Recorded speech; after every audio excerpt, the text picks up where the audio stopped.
আসসালামু আলাইকুম, কেমন আছেন সবাই? দিনা রান্নাঘরে সবাইকে স্বাগতম। আজকে আমি এই কাতলা মাছ দিয়ে আলু টমেটো দিয়ে ঝোল তরকারি রান্না করব। আলু টমেটো কাতলা মাছের ঝোল তরকারি রান্না করার জন্য পেঁয়াজ ভেজে নিচ্ছি, এর ভিতরে আলুটাও ভেজে নেব।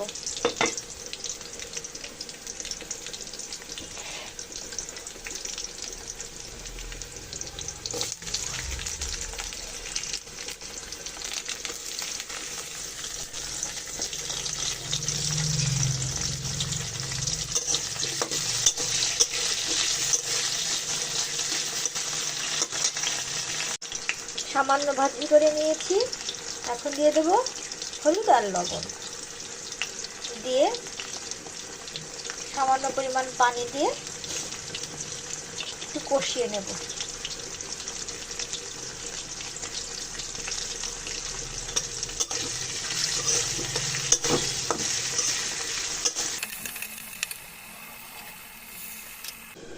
এখন দিয়ে দেব পেঁয়াজ আর রসুন বাটা,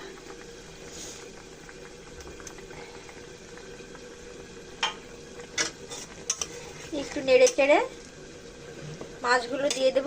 মাছগুলোর সঙ্গে সুন্দর করে কষিয়ে নেব।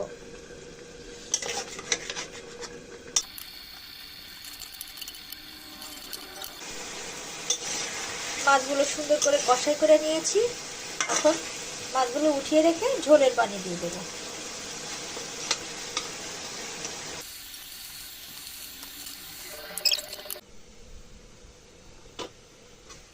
ঝোলের পানি উতলিয়ে গেছে, এখন টমেটোগুলো দিয়ে দেব। টমেটোগুলো দিয়ে নেড়েচেড়ে আবার ঢেকে দেব।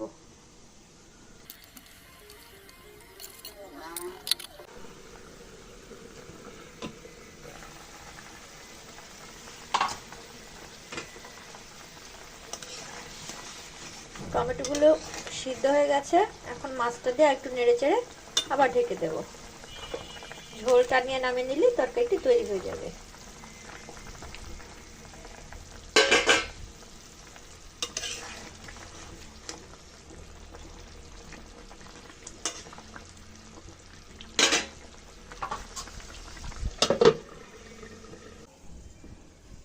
দেখুন তৈরি হয়ে গেছে কাতলা মাছ আর টমেটোর ঝোল। দেখতে দারুণ, খেতে অনেক চমৎকার। আপনারা এইভাবে তৈরি করে খেয়ে দেখতে পারেন। ভিডিওটি দেখার জন্য সকলকে অনেক ধন্যবাদ।